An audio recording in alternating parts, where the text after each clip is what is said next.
Due to my outstanding performance, Madam Hall granted me flexible working hours. After a full night of entertaining clients, I had barely fallen asleep when a colleague's call jolted me awake. "It's already 9:30 a.m. How could you be late again?" I patiently explained that I had worked late signing contracts last night, so I would not be coming into the office this morning. However, my colleague scoffed. "Don't think that being the top salesperson gives you free rein to skip work. The heiress, Ms. Hall, is visiting the office for the first time today. If you upset her, you'd better watch out. She'll have you fired." I pushed through my headache and searched my memory. The heiress he mentioned was Cadence Hall. If I was not mistaken, she was the woman who had been desperate to marry into my family. "Andy, you're finally here." The guy at the reception winked at me when he saw me. Then, he spoke to me in a low voice. "The company's heiress is back. Bill Rosman won't be easy to deal with today." "What happened? Isn't she currently overseas?" I asked. The company's heiress, Cadence Hall, was the company's CEO, Madam Hall's only child. But in the 6 months since I joined the company, she had not shown even up once. She claimed she was studying abroad. "You didn't know? Madam Hall had a sudden heart attack last night and is in the ICU. She hasn't regained consciousness yet." The front desk guy started gossiping. "The Hall family rushed their eldest daughter back from abroad overnight. They say she'll temporarily take over managing the company. She's at the airport now and will be here any minute." My heart skipped a beat. Madam Hall? In the ICU? I had just run into her at the office yesterday afternoon. I pulled out my phone, intending to call Madam Hall's assistant to ask about the situation. A sarcastic voice sounded behind me. Well, our top salesperson finally decided to show up for work?" I turned to see Bill Rosman standing there, arms crossed, and wearing a mocking expression. He was dressed in a flashy pink haute couture suit today, the scent of his cologne so strong it was almost choking.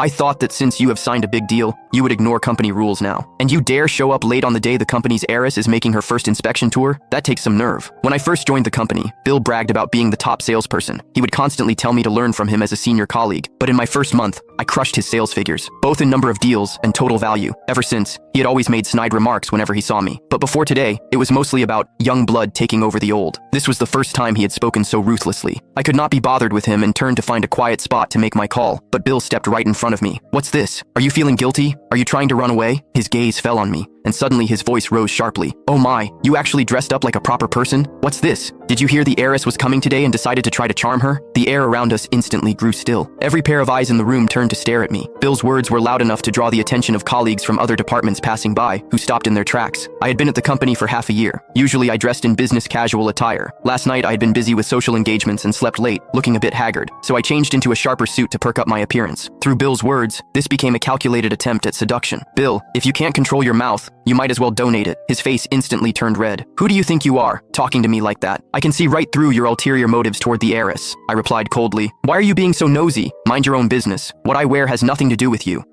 Also, Madam Hall has allowed me to work flexible hours. If you have an issue with that,